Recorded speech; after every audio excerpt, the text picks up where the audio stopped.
এই যে রমজান মাস সামনে আসে, দেখে নিয়েন বহু ব্যবসায়ী তাহাজ্জুদ পড়বে, তারাবিও পড়বে, মসজিদে গিয়ে ফটর ফটর করা শুরু করবে, লাইট নাই কেন, এসি নাই কেন, ফ্যান চলে না কেন, বড় বড় কথা। সারা বছর তো মসজিদে আসে নাই, তারাবি নামাজে আসবে।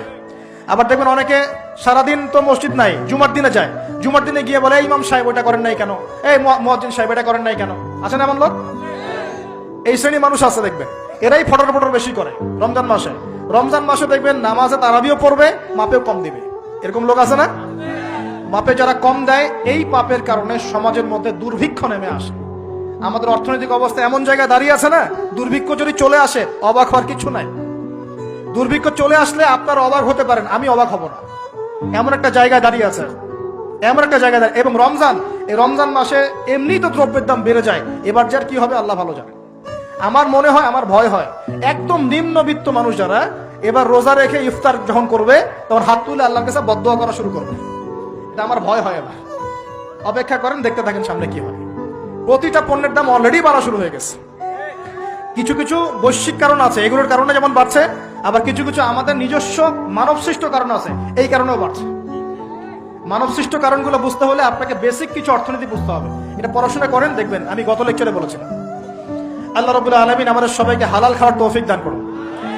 সমাধান কি তাহলে? সমাধান হচ্ছে অপচয় কমাতে হবে। 5টা খেজুরে ইফতার হয়ে গেলে 6 নম্বর খেজুর দান করে দেন, 6 নম্বর খেজুর দান করে দেন। সদকাগুলো বেশি বেশি বাড়িয়ে দেন। এই যে মানুষগুলো খেতে পারবে না, ওদের ঘরে ঘরে গিয়ে ইফতারগুলো পৌঁছে দেন, মাসের বাজার করে দেন। যাদের সামর্থ্য আছে, জাকাত ফরজ হয়েছে, জাকাতগুলো দিয়ে দেন। আল্লাহ পাক তৌফিক দান করুন। দুর্নীতি বন্ধ করেন, কালো টাকা বন্ধ করেন। কত টাকা পাচার হয়ে গেল বিদেশে, সেগুলো কে ফিরিয়ে নিয়ে আসবে? এই দায়িত্ব কার? মনে রাখবেন, একটা পাপের হিসেব না দিয়ে কাল কিয়ামতের মাঠে কোনো দায়িত্বশীল পার পাবে না ইনশাআল্লাহ। কোনো দায়িত্বশীল না। না, এই যে আমি লেকচার দিচ্ছি না, আল্লাহ পাক আমাকেও দাঁড় করাবেন। দাঁড় করায় বলবেন, তোমাকে আমি দিনের যে জ্ঞান দিয়েছিলাম সেই জ্ঞানের হক তুমি আদায় করেছো কিনা হিসেব দেওয়া। এই যে বড় বড় মুফাসসিরে কোরআন, মুফতি, মুহাদ্দিস বসাচ্ছেন, পাংখা দিয়ে বাতাস করছেন, হ্যাঁ, চা খাওয়াচ্ছেন, কফি খাওয়াচ্ছেন। এক একজনকে আল্লাহ পাক দাঁড় করাবেন, বলবেন কোরআন সুন্নাহর যে আমানত দিয়েছিলাম সে আমানতের সাথে কতটুকু তুমি হক আদায় করেছো, হিসেব না দিয়ে পার পাবে না তুমি। ফাইজলামি মনে করেছেন নাকি দিনকে?